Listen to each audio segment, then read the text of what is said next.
Querida igreja, vamos colocar em pé. Glória a Deus. Glória a Jesus. Glória a Jesus.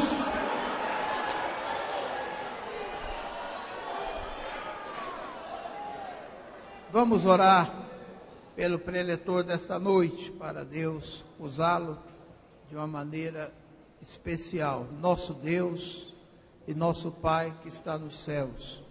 Até agora nós cantamos louvores ao teu nome. Agora é o momento em que a tua igreja vai receber a tua palavra, que venha do teu coração para cada coração dos ouvintes nesta noite. Abençoa o Natan, usa ele nas tuas mãos e glorifica o teu nome, é a nossa oração, em nome de Jesus. E todos dizem: amém. Glória a Jesus. Pastor Natan, com a palavra.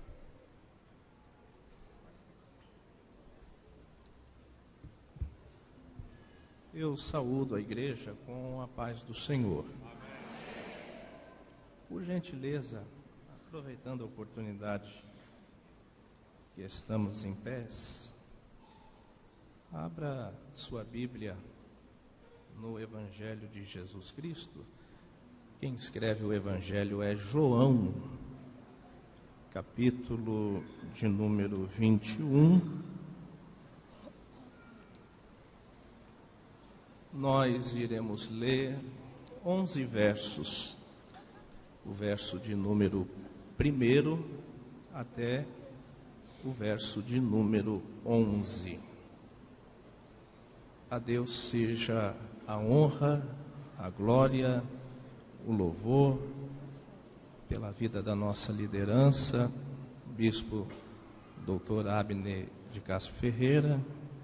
Desejo a ele vida longa, paz, saúde, prosperidade, que Deus abra as portas que o diabo fechou e que Deus feche as portas que o diabo abriu e que prevaleça a boa, perfeita e agradável vontade de Deus sobre ele. Também, desejando isso ao nosso bispo, estende-se também a sua digníssima esposa, a nossa bispa Marvi.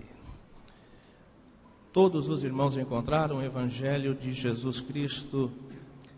Quem escreve é João, capítulo de número 21. Nós iremos ler do verso de número 1 até o verso de número 11. E está escrito assim: Depois disto, manifestou-se Jesus outra vez aos discípulos junto ao mar de Tiberíades. E manifestou-se assim: estavam juntos Simão Pedro e Tomé, chamado Didimo, e Natanael, que era de Caná da Galileia, e os filhos de Zebedeu e outros 2 dos seus discípulos. Disse-lhes Simão Pedro: vou pescar. Disseram-lhe eles: também nós vamos contigo. Foram e subiram logo para o barco, e naquela noite nada apanharam. E sendo já manhã, Jesus se apresentou na praia, mas os discípulos não conheceram que era Jesus. E disse-lhe, pois, Jesus: filhos, tendes alguma coisa de comer? Responderam-lhes: não. E ele lhes disse: lançai a rede para a banda direita do barco, e achareis. Lançaram-na, pois, e já não a podiam tirar pela multidão dos peixes. Então aquele discípulo a quem Jesus amava disse a Pedro: é o Senhor. E quando Simão Pedro ouviu que era o Senhor, cingiu-se com a túnica, porque estava nu, e lançou-se ao mar. E os outros discípulos foram com o barco, porque não estavam distante da terra, senão quase 200 côvados. levando a rede cheia de peixes. Logo que desceram para a terra, viram ali brasas e um peixe posto em cima e pão. Disse-lhes Jesus: trazei dos peixes que agora apanhaste. Simão Pedro subiu e puxou a rede para a terra, cheia de 153 grandes peixes, sendo tantos que a rede não se rompeu. E você pode dizer amém. Ainda em pé, por favor, eu gostaria que toda a igreja repetisse comigo o verso de número 11, em alto e bom som. Eu vou contar de 1 até 3 e todos nós vamos ler juntos. 1, 2, 3.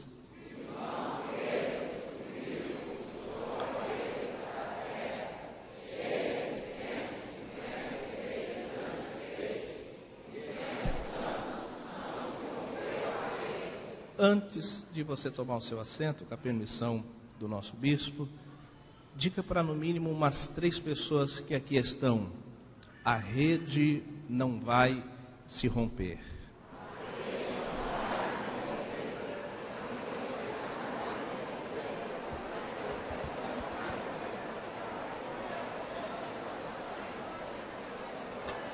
Por favor, tome seu assento.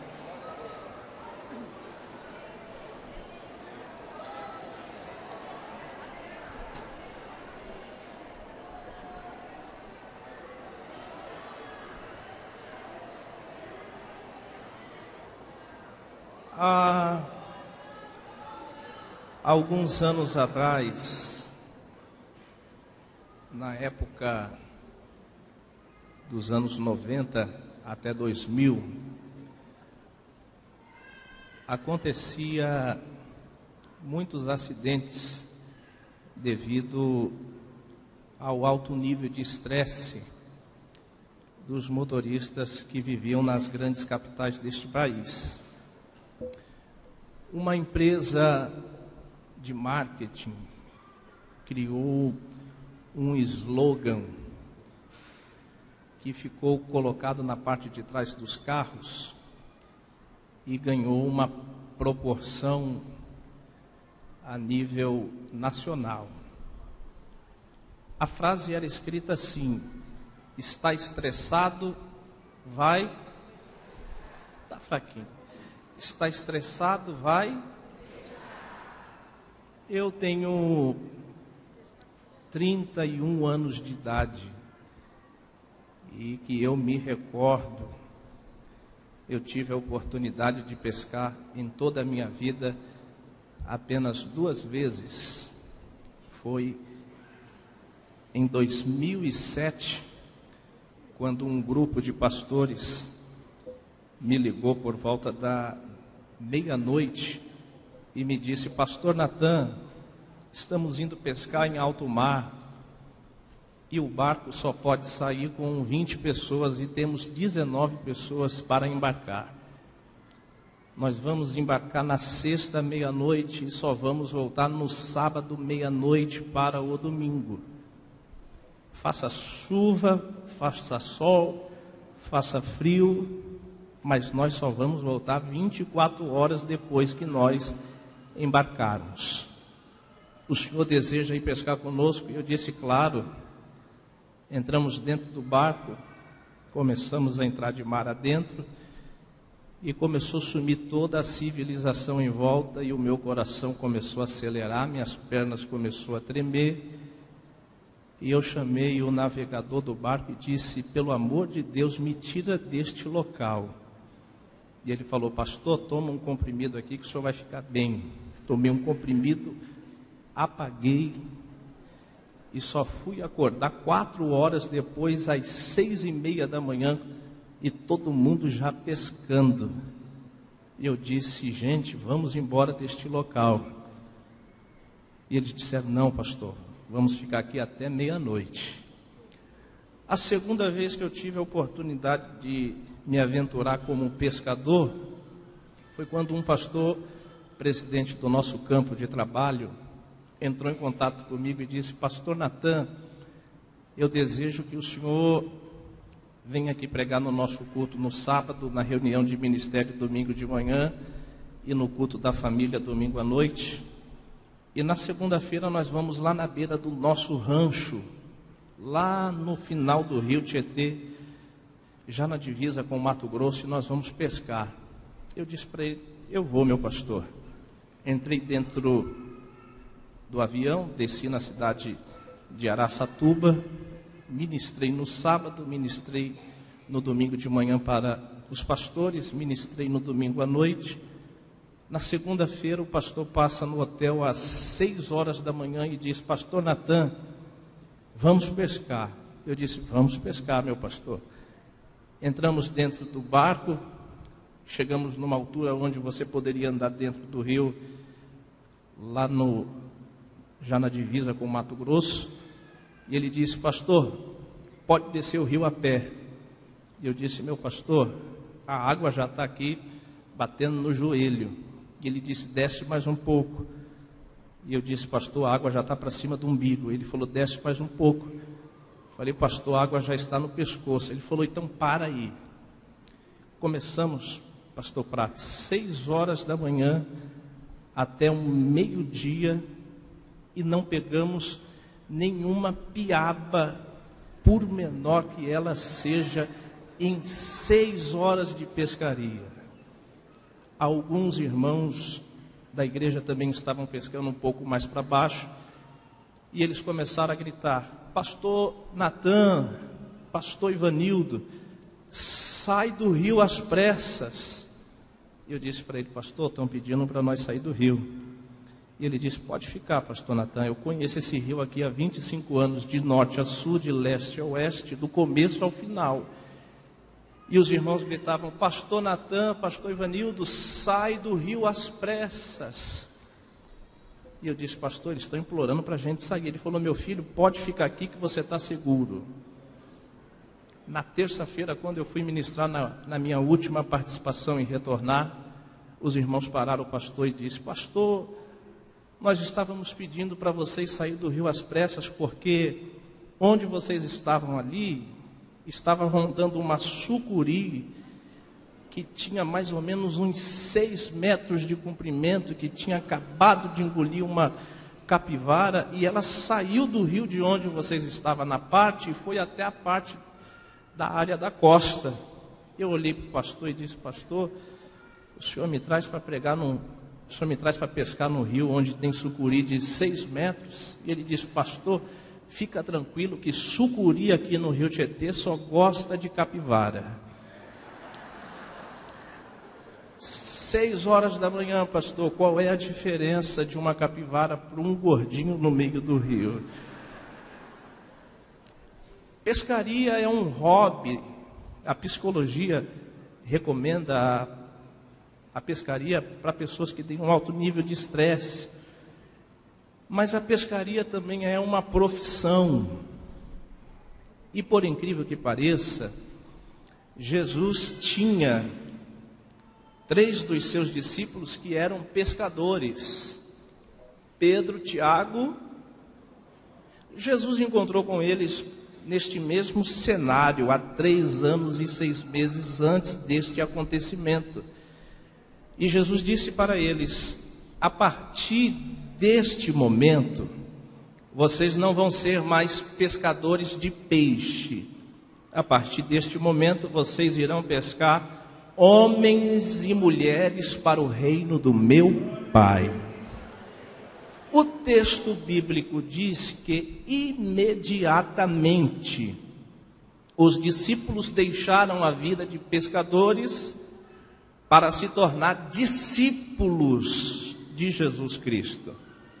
Eles tiveram 3 anos e 6 meses para aprender tudo quanto Jesus havia ensinado para eles. Uma prova se eles estavam aptos ou não para dar a continuidade de tudo aquilo quanto Jesus havia dito para eles, foi no dia da crucificação de Cristo, quando o Evangelho de Jesus que escreve João diz que no capítulo 20, os discípulos ficaram apavorados e com medo após a morte de Cristo. Eles ficaram dentro de uma casa e ficaram dizendo entre si: nós vamos morrer e nós vamos sofrer perseguição por causa deste homem. Passou o segundo dia e os 11 discípulos ficaram dentro desta casa dizendo: nós vamos morrer e nós vamos ser perseguidos por causa deste homem. Passou o terceiro dia e eles ficaram repetindo a mesma coisa: nós vamos morrer e nós vamos ser perseguidos por causa deste homem. Após o terceiro dia, uma mulher por nome de Maria Madalena, aquela que entrou dentro da casa de Simão, o fariseu, e com um vaso de alabastro ungiu os pés de Cristo e com seus cabelos havia enxugado os seus pés, não se conteve e foi até o local onde Cristo estava sepultado e encontrou a pedra removida, para a surpresa de Maria, e 2 anjos assentados em cima daquela tábua de mármore. E eles disseram: Maria, por que estás procurando um vivo no meio dos mortos? O teu Senhor, conforme pregava, anunciava que ao terceiro dia ele iria ressuscitar. O teu Senhor não está morto, mas ressuscitou. Quando Maria ouviu aquilo, ela saiu de dentro do sepulcro dizendo: vocês estão me enganando. Do lado de fora ela encontra um homem que tinha a aparência de um jardineiro. E ela segura aquele homem e diz para ele: cadê o corpo do meu Senhor? Porque eu sei que você escondeu. E aquele homem levanta a marca da mão esquerda, levanta a marca da mão direita e diz: Maria, eu ressuscitei e estou vivo. Você pode erguer as suas mãos e glorificar o nome do Senhor? Quando Maria vê o Cristo ressuscitado dentre os mortos, Cristo diz para ela: entra dentro daquela casa onde os meus discípulos estão e diga para eles tudo quanto você ouviu e tudo quanto você viu, que eu ressuscitei e que eu estou vivo. Quando ela entra dentro da casa, ela chega gritando: eu acabei de encontrar com ele no meio do caminho. Ele ressuscitou e ele está vivo.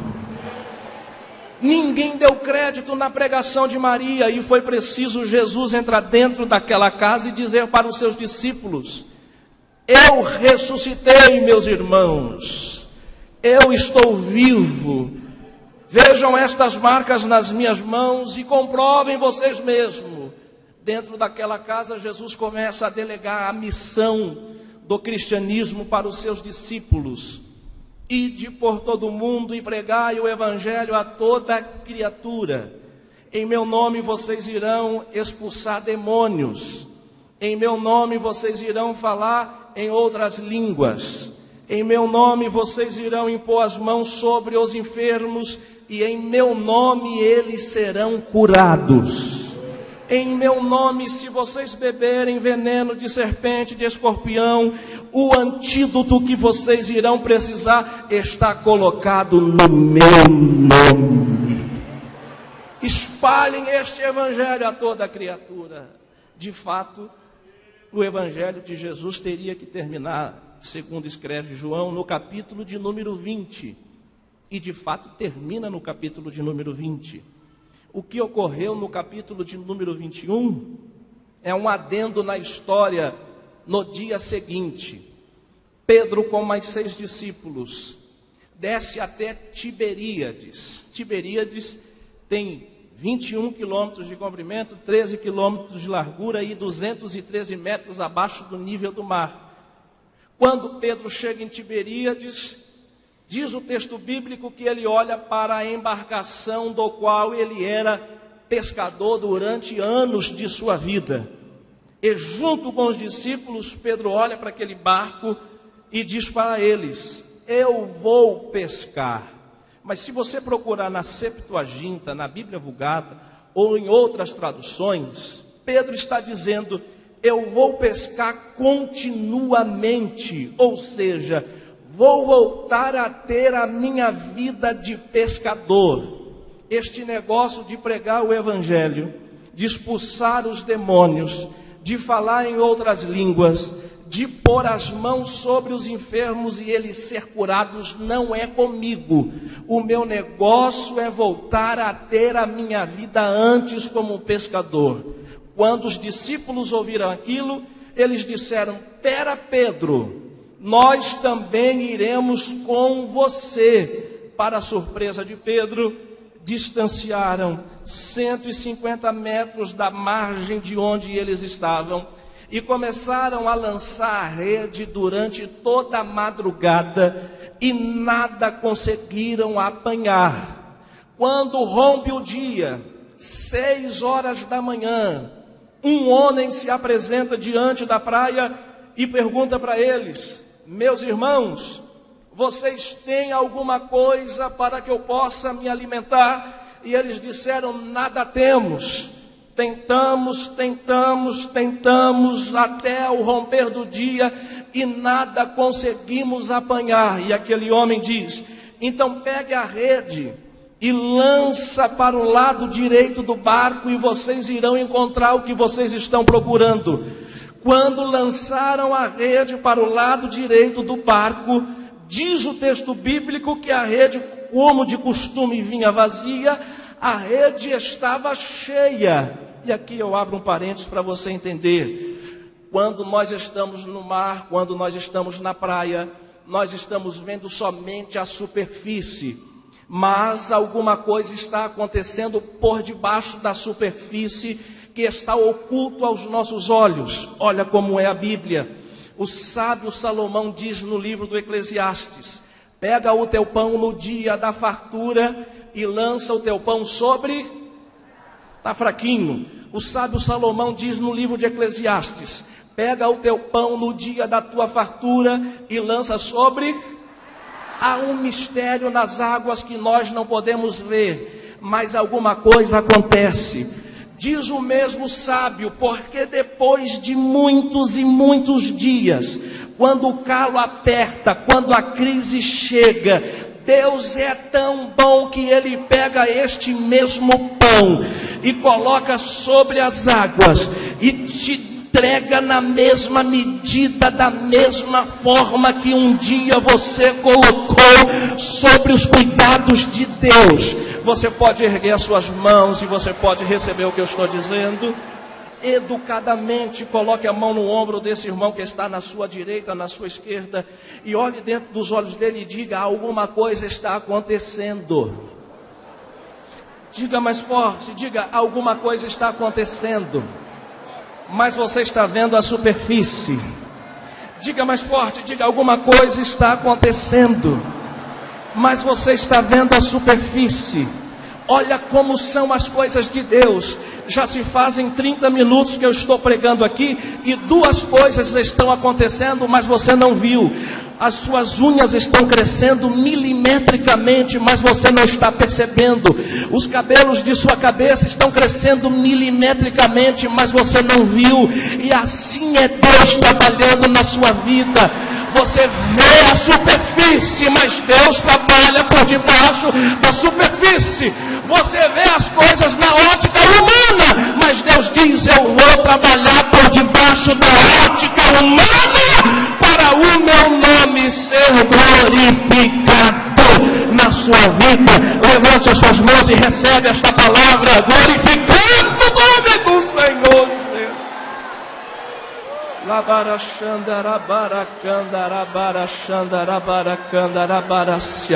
Se você pode, erga suas mãos por alguns minutos e glorifica o nome dele aqui nessa noite. Se você pode, erga suas mãos por alguns minutos e abra sua boca e glorifica o nome dele aqui nessa noite. Com as suas mãos levantadas por alguns minutos, recebe esta palavra. Quem sabe você tentou e não teve resultado. Quem sabe você tentou este ano de 2017 e você não viu o resultado daquilo aquilo, mas Deus te trouxe neste culto para te dizer que alguma coisa começou a acontecer, mas você não está vendo. A rede está enchendo e o nome do Senhor está sendo glorificado.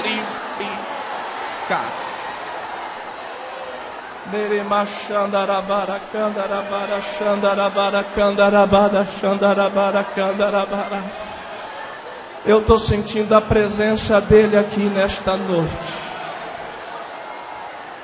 Aleluia. Aleluia. Aleluia. Aleluia. Aleluia. Aleluia. Quando foram puxar a rede, pastor Ivaldo, sentiram que ela estava cheia. E eu termino. Pedro olhou para a praia, assado em cima da pedra, e o que eles tentaram pegar e ainda não haviam conseguido, já estava nas mãos de Jesus. Pedro olha para o barco e diz para os discípulos: venham. E os discípulos largaram o, tá fraco, largaram o, continua fraquinho, largaram o, coloque a mão no ombro desse irmão que está ao seu lado, educadamente, e diga para ele assim: larga este barco. Diga de novo para ele: larga este barco.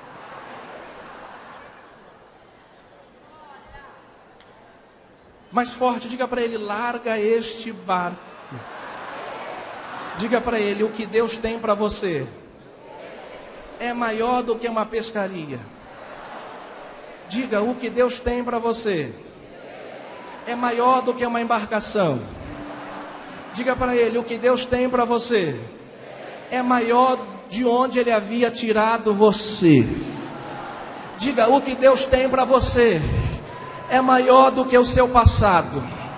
O que Deus tem para a sua vida são coisas tão grandes, tão grandes, tão grandes, tão grandes, que ainda não chegou ao raciocínio do homem. Com a permissão do nosso pastor, coloque sobre os seus pés em nome de Jesus Cristo.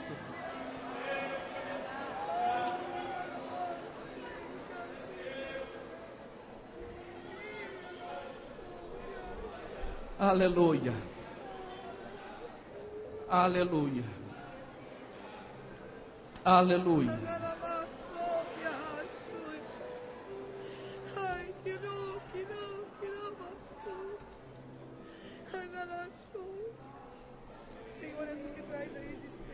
Olha como são as coisas de Deus.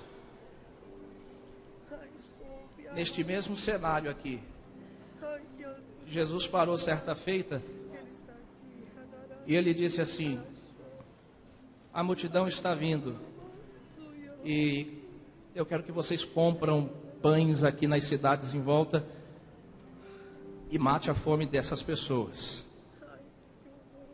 Diz o texto bíblico que os discípulos não tinham nada.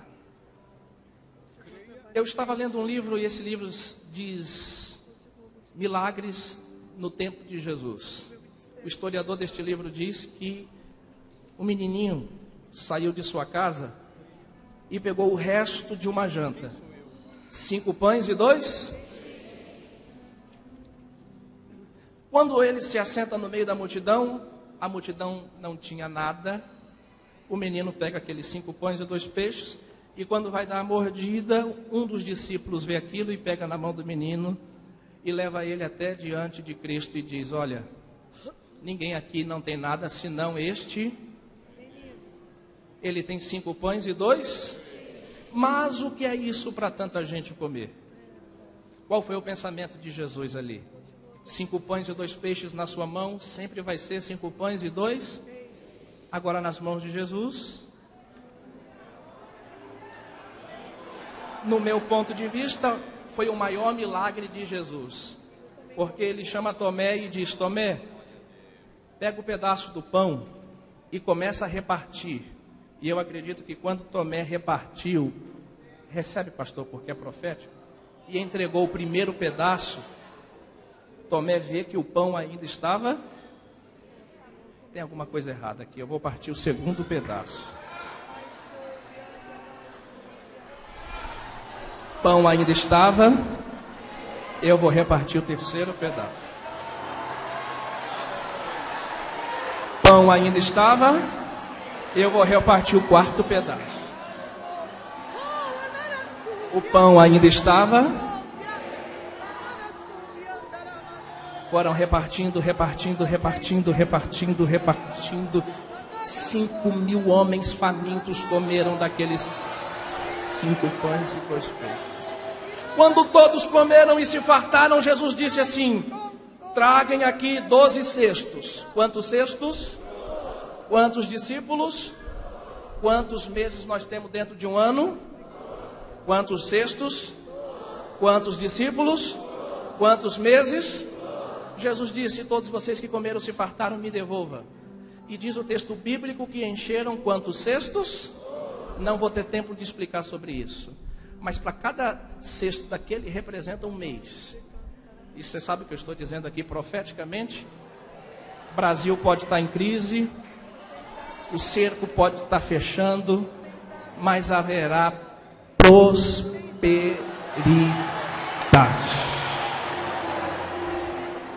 Diz esse mesmo historiador neste livro que Jesus chama o menino e diz: menino, onde é que você mora? E o menino diz: olha, eu moro ali atrás daquelas montanhas. Jesus disse para os seus discípulos, segundo diz esse historiador: cada um pegue o seu cesto e vamos até a casa de quem? O menino volta gritando: mãe, mãe, você não sabe quem é que vem aí e não vem com as suas mãos? Sabe o que eu estou profetizando? Jesus vai visitar a casa de alguém. E esta noite ele mandou eu dizer: não vai de mãos vazias.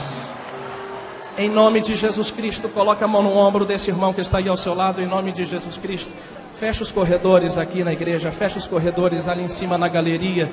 Em nome de Jesus Cristo de Nazaré. Em nome de Jesus Cristo de Nazaré. Em nome de Jesus Cristo de Nazaré. Em nome de Jesus Cristo de Nazaré. Por alguns minutos, feche os seus olhos e abra a sua boca e recebe esta palavra que vem do céu para a sua vida. Por alguns minutos, abra a sua boca e recebe esta palavra que vem para a sua vida.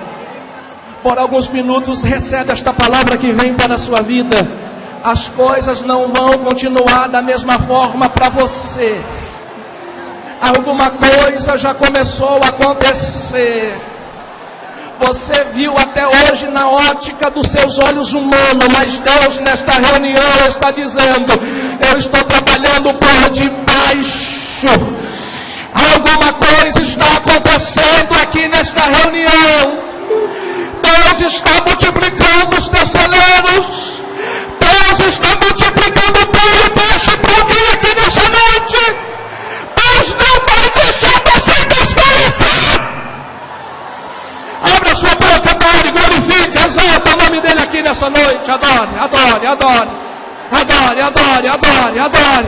Abraça pelo menos umas 5 pessoas e diz: a rede não vai se romper, irmão. A rede não vai se romper, irmão. Profetiza para ela, profetiza para ele e diga: a rede não vai se romper. Até hoje você viu na ótica humana, mas Deus começou a mudar isso.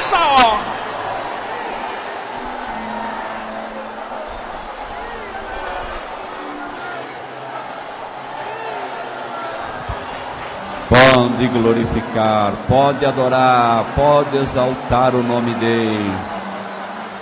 Oh, aleluia! A segurança em Cristo. A luta pode vir, mas a rede não vai se romper. Deus vai te levar seguro.